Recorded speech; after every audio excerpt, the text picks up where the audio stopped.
everyone, and welcome to languagecaster.com, the football language podcast for learners and teachers of English. My name is Damien, and I am in a very cold London. And of course, the other member of the LanguageCaster team is Damon, who is based in Tokyo in Japan. I wonder if Damon has been watching the Asian Cup. I saw that Japan, who are one of the favourites for the title, lost to Iraq in their second match of the tournament. The Japan Times newspaper called it a shock defeat, which means that not many people thought it would happen. The newspaper also mentioned that Iraq exposed Japan's frailties, which means that the Iraqi side were able to find and attack the weaknesses of the Japanese team. Now, the Samurai Blue, the Japanese team's nickname, bounced back against Indonesia to progress to the last 16 and will certainly still be one of the teams to beat.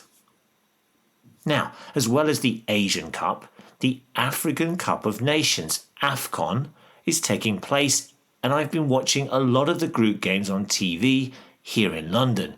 And it's this competition that I will be looking at on today's show, and in particular at the group stage, which finished earlier this week. LanguageCaster.com. Yes, that message was in Bemba from a Zambian fan, and all of our stingers on this week's show will be languages from Africa. Right, on today's show, I will be looking at some of the language that has emerged from the group stages of the tournament. But before we listen to some of the good and the bad from the competition, let's see how much you know about AFCON 23. Hi, my name is Ahmed Adam. I support Al Hilal Sports Club. That's a side from the Sudanese Premier League. And you're listening to LanguageCaster.com. Question 1. How many teams are taking part in this year's competition? Which team won the tournament 2 years ago? And where is this year's competition taking place? And here are some of the words and phrases that you're going to hear in this report. Number 1. Pull off a shock. To win a game that a team is not expected to win. Number 2. Minnows. The smallest and usually weakest teams in a competition. Number 3, top the group. To finish first in the qualifying group. Number 4, giant killing. When a smaller team defeats a bigger or more powerful team. Number 6, to record a victory. To win a game. And number 7, underdog. The team that is not expected to win. Now listen to this short report to check your answers and listen out for the words and phrases we've just mentioned, and we'll check them all again at the end of the show. Unasikiza languagecaster.com. Yes, that message was in Swahili. Drop us a line if you want to add a stinger in any language that says you are listening to LanguageCaster. admin@languagecaster.com. Okay, the good. It has been a fantastic tournament so far, with huge shocks, late winners, and lots of goals. In fact, according to Opta Stats, it's the most number of goals scored in a group stage since 2008. This tournament has also seen the most ever goals scored after the 90th minute, an incredible 13 goals, and the first goalless draw only appeared in the final set of matches. But perhaps the best part of the competition so far is the performances of the so-called minnows, or weaker sides, as they pulled off shock after shock. Who would have thought that Equatorial Guinea, Cape Verde and Angola would top their groups? This giant killing began when Namibia, ranked 114th in the world before the tournament, defeated Tunisia to record their first ever AFCON victory, while Mozambique, ranked 111th in the world, almost beat African powerhouse Egypt, who only equalised with a last-minute penalty. The shocks continued to come, with Equatorial Guinea thrashing the host Côte d'Ivoire 4-0 in their second match, while Algeria were beaten 1-0 by Mauritania, which was their first ever win at AFCON as well. The bad? Well, few would have thought that past winners Tunisia, Ghana and Algeria would all go home after the group stages. What's more amazing is that none of the three teams registered a win in the tournament. And all three of the teams parted ways with their managers, while Côte d'Ivoire sacked their manager despite still having a chance of progressing. languagecaster.com. Predictions. So, who is going to win the 2023 AFCON title? Will the underdogs continue with their giant killing, or will the powerhouses such as Egypt and Nigeria make a run to the final? How about the hosts, Côte d'Ivoire?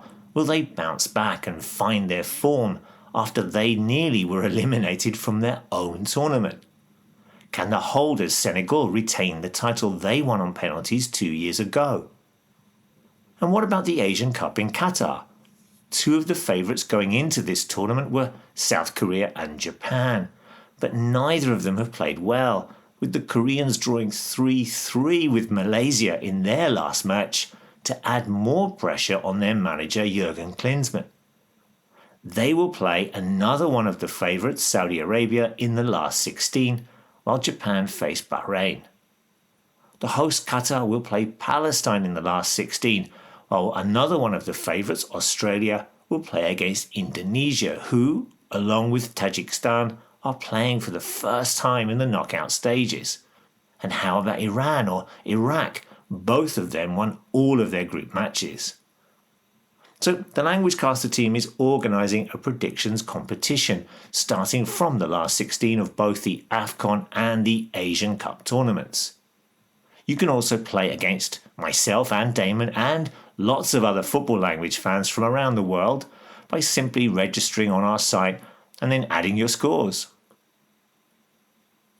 Now, both of us thought Angola would defeat Namibia in the first of the last 16 matches. So that was 1 point each because, of course, Angola won 3-0. But I thought Nigeria would beat Cameroon, which they did 2-0, but Damon thought it would end in a draw. So, currently, I am 2-1 ahead going into day 2 of the predictions battle. In today's games, both Damon and I have gone for a comfortable Australian win over Indonesia. Damon thinks Egypt will beat the Democratic Republic of Congo, but I think this one will go to extra time and maybe even penalties. Both of us think Equatorial Guinea will beat Guinea. Damon thinks it will be 2-0, but I think it will only be 1-0, while I think the UAE will beat Tajikistan and Damon thinks it will end in a scoreless draw. Well, what do you think? Come along to our site and let us know. Add your predictions. languagecaster.com. And if you have any questions or comments, then drop us an email at admin@languagecaster.com. And you can also look out for us on Facebook, Twitter, and Instagram. We also have a football language forum where you can ask and answer any questions you have on the language of football. And don't forget to subscribe to our football language podcast by coming along to languagecaster.com. languagecaster.com.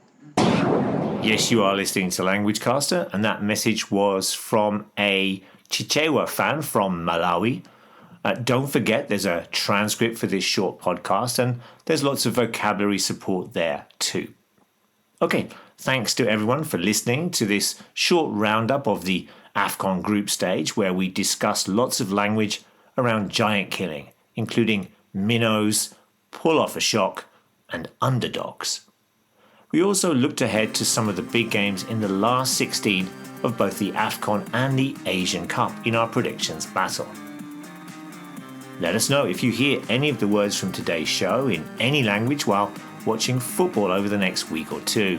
And of course, drop us a line if you come across any interesting football language or if you have any football language questions. And we'll see you all again soon. Bye-bye.